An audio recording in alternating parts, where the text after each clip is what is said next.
할렐루야. 주 예수 그리스도 이름으로 하나님 말씀 증거하겠습니다.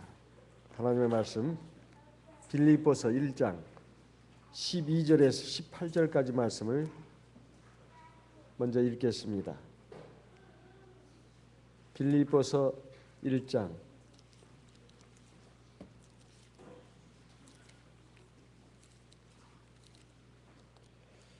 12절에서 18절까지 말씀을 봉독하겠습니다. 형제들아, 나의 당한 일이 도리어 복음의 진보가 된 줄을 너희가 알기를 원하노라. 이로는 나의 매임이 그리스도 안에서 온 시대 안과 기타 모든 사람에게 나타났으니 형제 중 다수가 나의 매임을 인하여 주 안에서 신뢰함으로 겁없이 하나님의 말씀을 더욱 담대히 말하게 되었느니라. 15절 어떤 이들은 투기와 분쟁으로 어떤 이들은 착한 뜻으로 그리스도를 전파하나니 이들은 내가 복음을 변명하기 위하여 세우심을 받은 줄을 알고 사랑으로 하나 저들은 나의 매임에 괴로움을 더하게 할 줄로 생각하여 순전지 못하게 다툼으로 그리스도를 전파하느니라. 18절 같이 읽겠습니다. 그러면 무엇이니요? 외모로 하나 참으로 하나 무슨 방도로 하든지 전파되는 것은 그리스도니 이로써 내가 기뻐하고 또한 기뻐하리라. 어떤 회사에 나이 많은 사장님 그리고 젊은 직원들이 있었습니다. 그런데 이 사장님은 비록 나이가 많았지만은 이른 새벽부터 나와서 밤늦게까지 일을 해도 하나도 피곤치 않았습니다. 그런데 젊은 사람들은 사장님보다 늦게 나와서 일찍 출근하는데도 늘 피곤하다고 합니다. 힘들다고 말합니다. 그 이유가 어디에 있는가? 그것은 다른 데 있는 것이 아니라 한 사람은 그 회사 일이 자기 일입니다. 다른 사람들은 그 일이 자기 일이 아니라 남의 일이다 이 말. 그래서 피곤한 것입니다. 그런데 이 젊은 회사 직원들이 사장님이 되게 되면 괜찮습니다. 이젠 자기 일이 되니까 절대로 피곤할 리가 없습니다. 밤새도록 일을 해도 전혀 피곤하지 않고 늘 재미가 있고 또 생기가 넘치고 일하는데 활력이 있습니다. 뭔가 마지못해서 끌려다니는 인생, 이것은 참으로 피곤한 것입니다. 또 우리가 어떤 길을 가더라도 참 이상한 현상을 발견하게 됩니다. 똑같은 길일지라도 갈 때는 굉장히 멀게만 느껴졌는데 오는 길은 왜 이렇게 가까운지 모르겠습니다. 왜 그럴까요? 처음에 가는 길은 미지의 길입니다. 처음 가는 길이다 이 말이에요. 그러니까 굉장히 멀게 느껴집니다. 근데 돌아오는 길은 이미 경험한 길이고 왔던 길입니다. 그래서 다녀갔던 길이기 때문에 아는 길이기 때문에 그렇게 멀게 느껴지지 않습니다. 사실 현실 자체는 아무런 변화가 없는데 그것을 바라보는 사람의 인식이 어떠냐에 따라서 힘이 들기도 하고 멀기도 합니다. 또 힘이 안 들기도 하고 가깝기도 합니다. 이것은 사실 그 사람을 그 현실을 대하는 그 사람의 마음이 어떠냐에 따라서 그것을 받아들이는 그것이 이렇게 달라진다는 것입니다. 오늘 말씀을 보게 되면 바울 사도가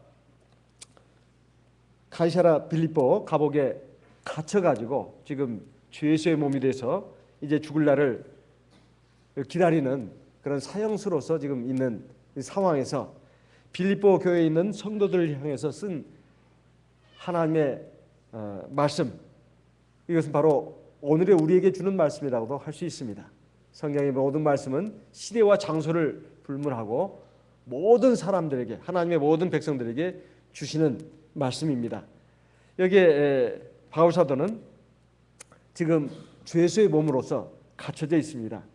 그런데 이 바울 사도가 지금 하나님의 말씀을 하나라도 더 전해야 되고 한시라도 더 빨리 전해야 되는 이 입장인데 갇혀 있으니 얼마나 힘이 들고 괴로웠겠습니까?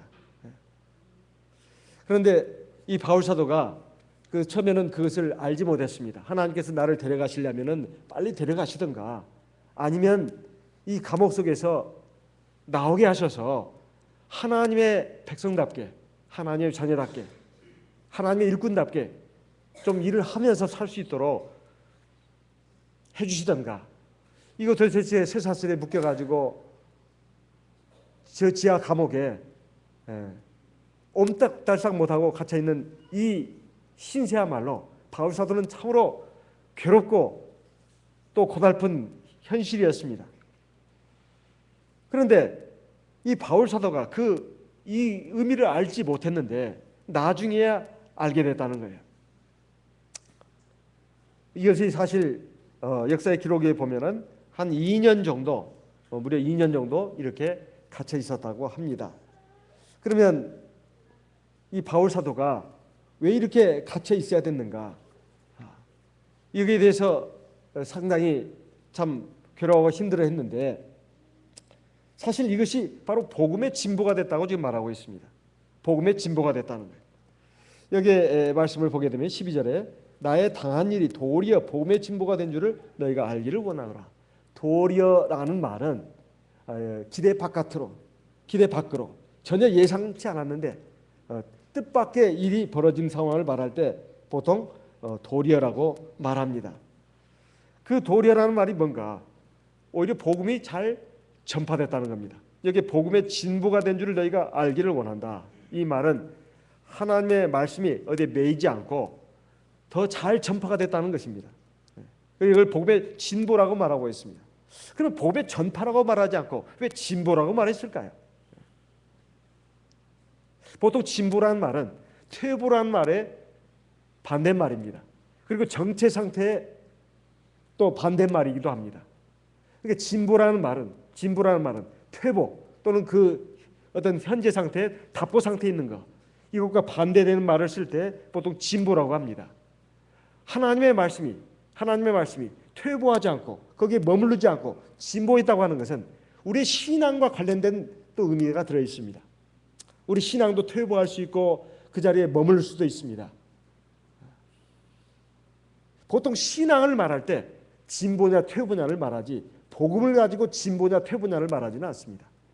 이것은 바로 오늘 우리에게 단순히 복음 전파뿐만 아니라 우리의 신앙 성장에도 유익이 되는 이 현실이 있다는 것입니다. 내가 생각할 때 너무나 힘겨운 일로 도대체가 현실 생활이 너무나 힘듭니다. 교회 나가기도 힘들고 기도하기도 힘들고 또 내가 자유롭게 하나님 앞에서 뭔가 좀 좋은 일을 해보려고 해도 힘든 그 상황. 그랬을 때 우리는 낙심하기 쉽고 또 그 괴로움으로 한탄하고 탄식하기가 쉽습니다. 그런데 이 바울 사도의 지금 이 간증을 들어보면 자기가 오히려 지금 로마의 지하 감옥에 갇혀 있는 것이 오히려 복음의 진보가 됐다. 이렇게 말하고 있습니다. 어떻게 진보가 됐는가? 그리스도 안에서 온 시대 안과 기타 모든 사람들에게 복음이 전파됐다. 이렇게 말씀하고 있습니다. 옛날 로마의 그 지하 감옥에 갇히는 사람들은 대부분 중죄인들이었습니다. 그러면 어떻게 그 사람들을 가두는가 하면은 죄수의 발목에 쇠사슬을 묶어가지고 연결합니다. 제대로 걸을 수 없게 하는 것이죠. 그 다음에 또 한쪽 팔에 쇠사슬을 묶고 또 시대 그걸 지키는 그 근위병과 또 하나 연결합니다. 보통 중죄인의 경우에 그렇게 한다고 합니다. 그런데 이 시위대들이 보통 로마의 평민들뿐만 아니라 각국 나라에서 잡혀온 노예들 가운데서 뽑힌 사람들 중에 시위대가 된다고 합니다. 이 로마 시대, 로마 왕정 시대의 그 시위대에 관한 기록을 보게 되면 특별히 아우구스투스 황제 때 그 황제는 자기의 신변을 보호하기 위해서 자기의 왕권을 유지하기 위해서 시위대를 무려 10,000명이나 뒀다고 합니다. 그래서 왕궁 주위에다가 그 근위병들을 두어서 자기를 지키고 또 강력한 로마 황제의 권력을 행사하는데 든든한 기반으로 삼았습니다. 근데 이 시위대들이 이제 한 12년 정도 충성스럽게 병역을 다하게 되면 로마 시민권이 주어진다고 합니다. 그리고 250파운드나 되는 금품을 이제 하사받게 되는데, 당시에 이것은 굉장한 특권이고 굉장한 상급이었다고 합니다. 그래서 이 시위대 군인으로 뽑히게 되는 사람들은 목숨을 걸고 로마 황제를 위해서 충성을 다하게 된다는 것이죠. 그래가지고 이제 12년 이제 세월이 흐르게 되면 신분이 바뀌게 됩니다. 이제 평민에서 로마의 귀족처럼 이제 신분이 바뀌게 된다는 거예요. 또 노예들은 로마 시민권을 획득하게 됩니다. 그러니까 있는 힘을 다해서 충성을 하는 사람들, 그리고 로마 황제를 지키는 사람이다 보니까 상당한 그 무력 또 권력을 이제 자연스럽게 행사하는 그런 사람들 밑에 있게 되는 것입니다. 지금도 유럽 그 성지 순례를 해보면 로마에 가서 보게 되면 그 지하 감옥에 할루시스라고 하는 그 쇠사슬이 그대로 보존되어 있다는 거예요. 이 쇠사슬로 바로 중재인의 한쪽 팔을 묶고, 또 다른 쪽 그 쇠사슬의 끝은 그를 감시하는 근위병 쉬대 한쪽 팔목에다 묶어둔다는 거예요. 그렇게 해가지고 꼬박 하루를 지낸다는 것입니다. 하루 24시간을 그 한 시대 근위병이 그 중죄인을 갖다가 지킨다는 것입니다. 그래가지고 하루가 지나면은 또 다른 시대 군인으로 이제 교체가 되는 것이죠. 그러니까 바울 사도가 이 한 사람씩 한씩 바뀔 때마다 그 한 사람하고 묶여가지고 뭔 얘기를 하겠습니까? 그냥 한숨이나 쉬고 있고 눈물만 지우고 있고, 또 예를 들면 아무 생각 없이 그냥 가만히 있었겠습니까? 바울 사도가 절대 그런 인물이 아닙니다. 그 사람하고 이제 대화를 하기 시작하는 것이죠. 아마 통성명을 하고, 그리고 나이도 묻고 지금까지 살아온 삶에 대해서 서로 얘기하는 그 계기가 되지 않겠습니까? 그리고 이 한 사람을 그냥 내가 내버려둘 수가 없다. 어차피 나는 묶여 있지만은 이 사람에게 내가 복음을 전해야 되겠다. 그래가지고 묶여 있는 죄수의 상태에서 자기를 지키는 로마 시대 근위병에게 복음을 전하는 것입니다. 그러면 이 듣는 사람이 이제 그 하나님의 말씀을 듣는 것이죠. 물론 성령의 인도하심과 역사하심이 있었습니다. 바울 사도가 진실한 믿음과 사명감으로, 불타는 사명감으로 자기 현실에 낙담하지 않고 좌절하지 않고, 그리고 쇠사슬에 묶여있는 그런 자기 신세를 철학하게 생각하지 않고, 자기는 하나님 나라의 시민권자고 하나님의 백성이고 하나님의 사람이다, 이런 의식을 가지고 있었기 때문에 하나님의 말씀을 전할 수가 있었던 것입니다. 그러니까 그 사람이 이제 거기서 감화를 받습니다. 그러면 감화를 받으면 그걸로 끝나는 게 아닙니다. 이제 빌립보 감옥 바깥에 가면은 바로 거기 성도들이 모여서 예배를 드리는 곳도 있고, 또 그 구원의 참복음을 받은 이 로마 시대 근위병은 자기 가족들에게도 복음을 전합니다. 또 자기 상관에게도 전합니다. 또 자기 친구들에게도 전한다 이 말이에요. 그래서 여기에 보게 되면 온 시대 안과 기타 모든 사람들에게 복음이 전파됐다, 이렇게 말하고 있습니다. 이것은 정말 보통 일이 아닙니다. 사람이 보통 현실에 매여서 산다고 합니다. 보통 내 현실에 매여가지고 허덕거리면서 현실의 무게에 짓눌려가지고 아주 비틀거리면서 살아가는 것이 우리들의 모습입니다. 그런데 바울 사도는 사실 이 아주 열악한 환경입니다. 그리고 다른 것을 생각할 여유가 없는 환경이에요. 이제 사형의 지평이 언제 자기에게 내려질지도 모르는 그 상황에서 사형수대에 남은 그 여생을 감옥에서 보내는 사람들의 그 이야기를 들어보면 아주 참 좌절과 절망 그 밖에 없다는 것입니다. 그런데 바울 사도는 그 안에서도 복음을 전했다, 이런 말이에요. 이것은 그가 가진 신앙이라고 하는 것이 궁극적으로 추구하는 바가 바로 하나님 나라다, 그리고 내 소망은 하나님께 있다고 하는 것을 사실은 자기의 행동으로서 보여준 거 아니겠습니까? 그래서 빌립보서 4장 22절에 보면 그 결과가 어떻게까지 나타났는지 이렇게 나타나 있습니다. 빌립보서 4장 21절 22절 말씀을 읽어보겠습니다. 빌립보 4장 21절 22절 그리스도 예수 안에 있는 성도에게 각각 문안하라. 나와 함께 있는 형제들이 너희에게 문안하고 22절 모든 성도들이 너희에게 문안하되 특별히 가이사 집 사람 중 몇이니라. 가이사가 누굽니까? 가이사가 바로 로마의 최고 통수권자였던 바로 그 사람입니다. 그래서 이 보통 학생들이 학교에서 배우는 케사르라고도 하죠. 케사르.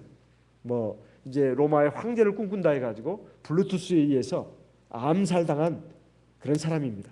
로마 영웅 중에 한 사람으로 일컬어지는 이 가이사. 사실상 황제는 아니었지만 황제의 위치에 있는 그 권력을 행사했던 사람이 바로 이 가이사다 이 말이에요. 그 가이사 집 사람 등 몇에게도 이미 복음이 전파돼 가지고 하나님의 신실한 백성이 됐다 이런 말입니다. 이 복음이 어떻게 전파됐는가?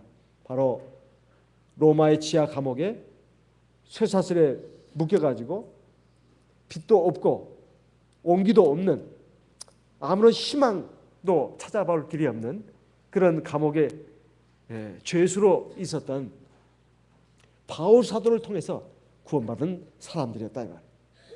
사실 이것이 로마를 기독교 국가로 만드는 데 있어서 결정적인 역할을 했다고 해도 과언이 아닙니다. 사도 바울은 비록 로마 감옥에서 복음을 전하다가 죽어갔지만 그가 한 일은 엄청난 역사를 이루었습니다. 그래서 우리가 살아가면서 사실 여러 가지 안 좋은 일, 어려운 일, 힘든 일을 만날 때 내 삶은 왜 이렇게 힘든가? 그리고 왜 내 인생 길은 이렇게 잘 열리지 않는가? 이렇게 생각하면서 많이 괴로워하고 또 불안하고 힘들어하는 그런 경우를 볼 수가 있습니다. 사도행전 8장을 보게 되면 예루살렘에 있는 교회 성도들이 참 날마다 모이고 떡을 떼고 그리고 하나님 말씀을 듣고 배우고 기도하고 아주 흩어질 줄 몰랐습니다. 그런데 하나님의 뜻은 절대 그게 아니었습니다.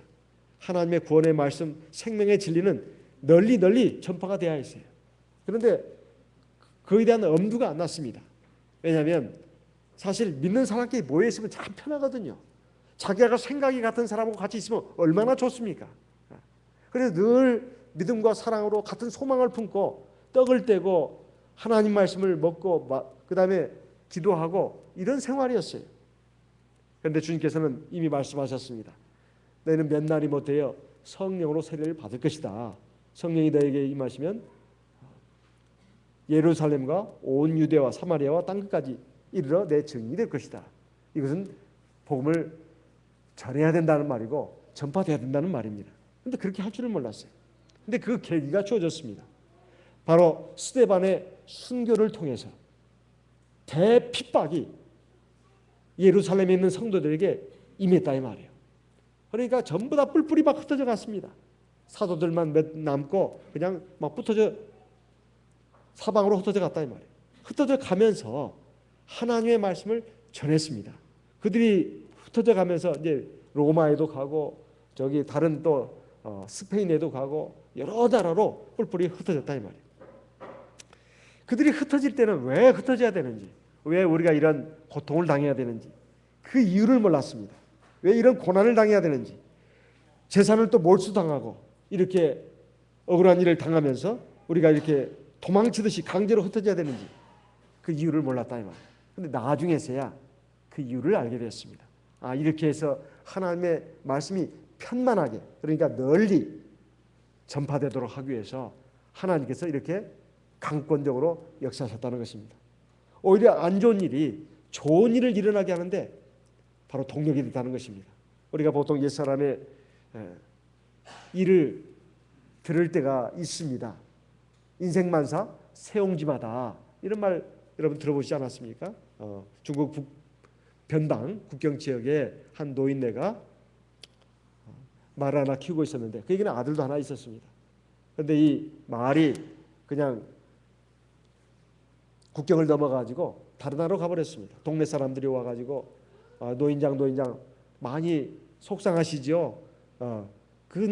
그때 그 국경 지방에 사는 사람들에게는 말은 큰 재산이었습니다. 큰 손실을 입었으니 얼마나 속이 상하십니까? 근데 노인장이 하는 말이 그럴 거 없습니다. 괜찮습니다. 왜냐하면 이것이 저에게 오히려 좋은 일이 될지 누가 알겠습니까? 이렇게 말했습니다. 이제 몇 달 지나가지고 이 주인 노인장의 그 말이 순말이었는 모양입니다. 국경 지역에 있는 암말을 하나 데리고 왔다 이 말이에요. 암말을 데리고 왔습니다. 그래가지고 새끼를 낳습니다. 새끼를 낳았어요. 그래가지고 이 말이 오히려 더 늘어났습니다. 그러니까 동네 사람들이 또 막 축하하러 왔습니다. 주인장 얼마나 참 큰 복을 받으셨습니까? 얼마나 이게 큰 행운입니까? 이렇게 막 축하하러 오니까 동네 사람들이 또 이 노인장이 말했습니다. 그렇게 기뻐할 게 없습니다. 이것이 오히려 제게 화가 될지 누가 알겠습니까? 이렇게 말했습니다.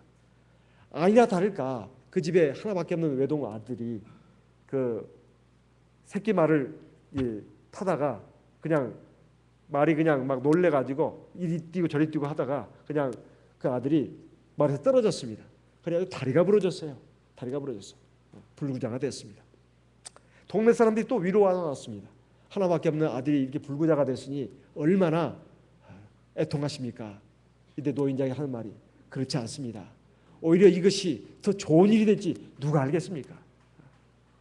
그다음 그 결과는 여러분 아시죠? 이제 한번 내가 얘기를 했었습니다.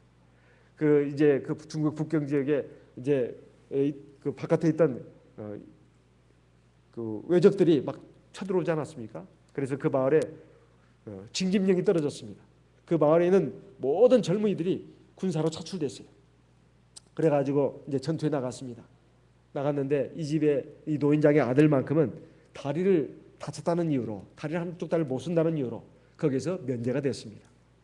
그런데 군대에 갔던 그 마을 청년들이 거의 다 전사를 했습니다. 전사했거나 아니면 행방불명 아니면 외적들에게 잡혀가지고 저 먼 나라로 끌려가 버렸다 이 말이에요. 이 집의 아들은 말에서 떨어졌기 때문에 오히려 다쳤기 때문에 살아날 수가 있었다는 것입니다. 이것을 일컬어서 인생만사 세옹지마라고 합니다.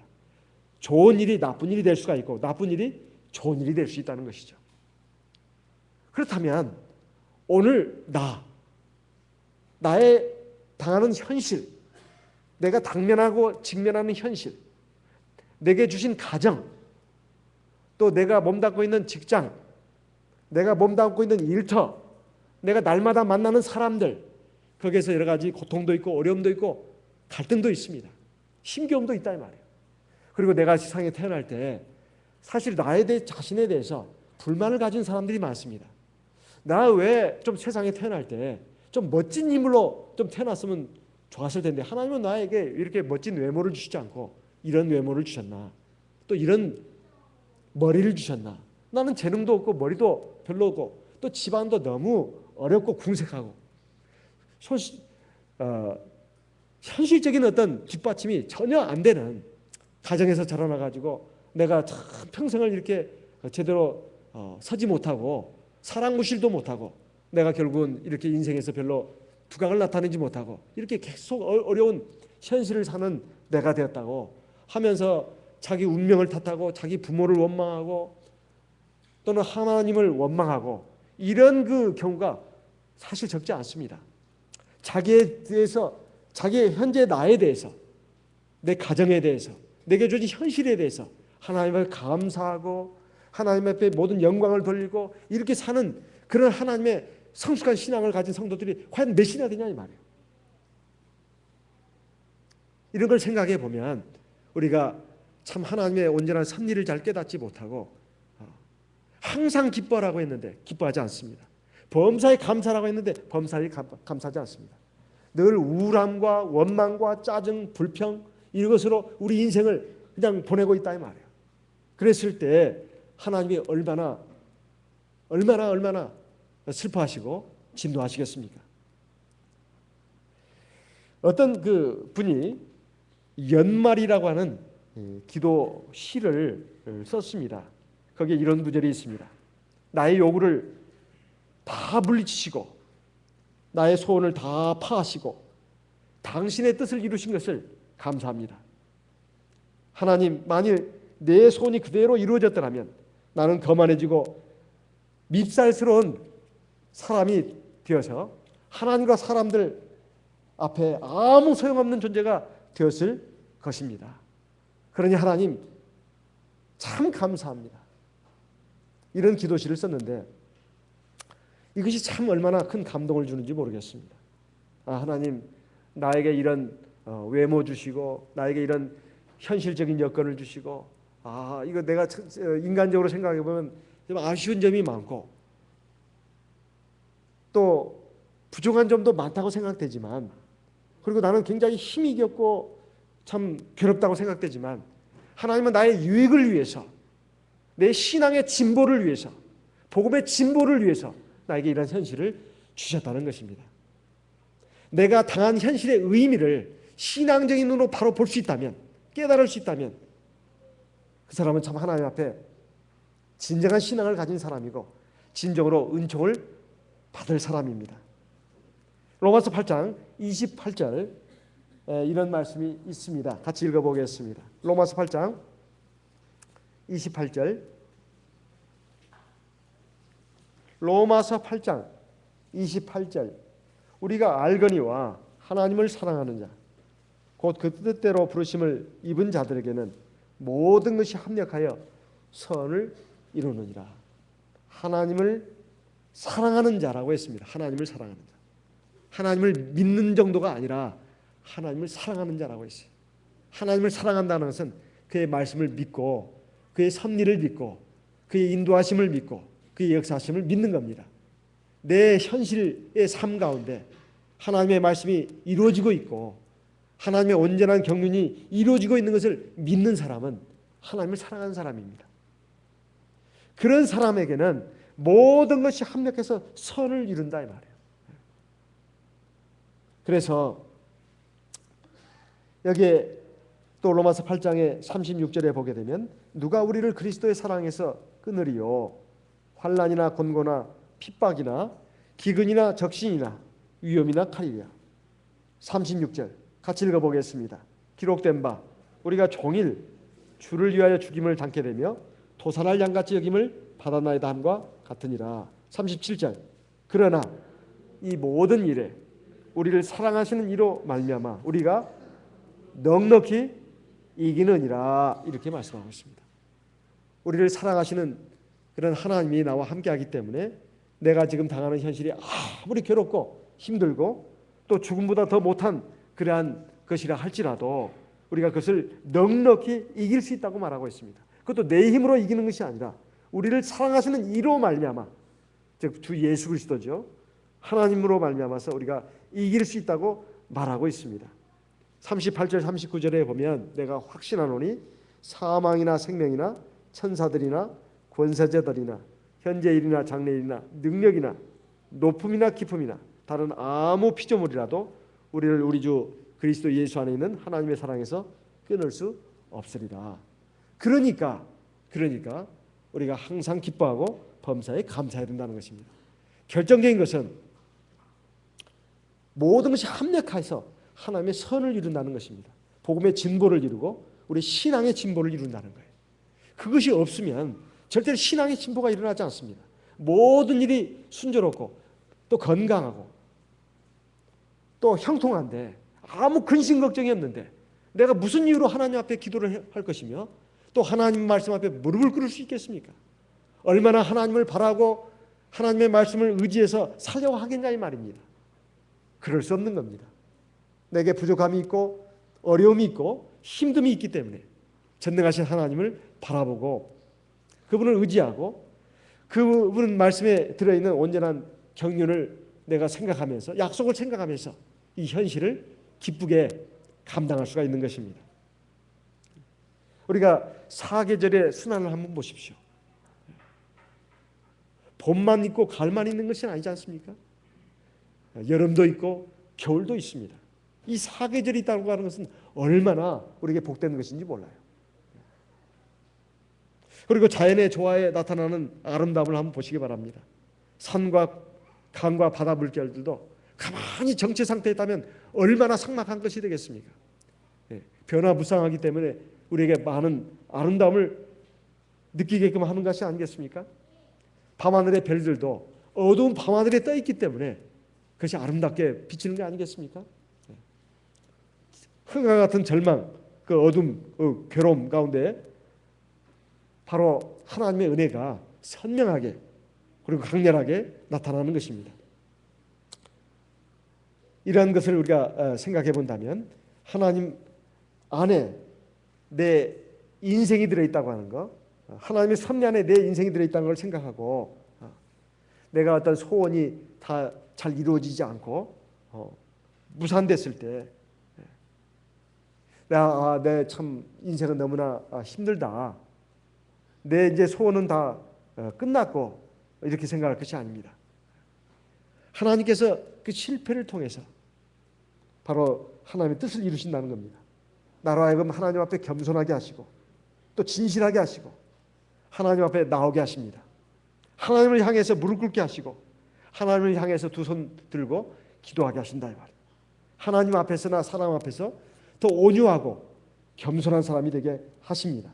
그리고 세상의 허망한 것들을 더 이상 쫓지 않게 하시고 하나님이 약속하신 그 값진 보화를 향해서 달려가는 그런 인생이 되게 하신다 이 말이에요. 그리고 더 나아가서 하나님이 나를 하나님의 역사에 귀한 도구로 쓰시는 그러한 이제 삶이 그에게 펼쳐지는 것입니다. 그러니까 내 주어진 현실이 어떻든 간에 우리는 항상 기뻐해야 합니다. 그리고 범사에 감사해야 합니다. 기뻐할 수 없을 때 기뻐하는 것이 이것이 신앙입니다. 범사에 감사할 수 없는데도 불구하고 감사할 수 있는 것이 바로 신앙이다 이 말이에요. 신앙만이, 하나님을 향한 신앙만이, 그리고 하나님의 말씀에 담겨있는 약속을 온전히 믿는 사람만이 그렇게 할 수 있습니다. 내게 주어진 모든 현실이 나의 유익을 위한 것이다. 내 신앙의 진보를 위한 것이다. 그리고 나에게 하나님께서 온전한 상급을 주시기 위한 것이다. 이런 믿음을 가진 사람들은 어떤 현실에 처지는 간에 항상 올곧은 신앙으로 진리의 길을 걸어갑니다. 그렇게 해서 하나님이 예비하신 영광의 멸관과 빛나는 상급을 받게 되는 것입니다. 그런 역사가 저와 여러분에게 꼭 나타나기를 예수님의 이름으로 기원하는 바입니다. 말씀 마음에 기도의 제목으로 각자 세우시고 나와 내 가정을 위해서 그리고 교회를 위해서 기도하겠습니다. 그리고 내일 영국의 우리 성도님들 한 17분이 오십니다. 오전 오후 예배 같이 참석해서 예배를 드리는데 하나님 은혜가 함께 하시도록 위해서 기도하고 아마 그분들 오늘 아마 오셨을 겁니다. 그분들 한국에 방문 기간에도 함께 해주시도록 또한 기도하겠습니다. 다 같이 저희 성령을 의지해서 하나님 앞에 기도하겠습니다.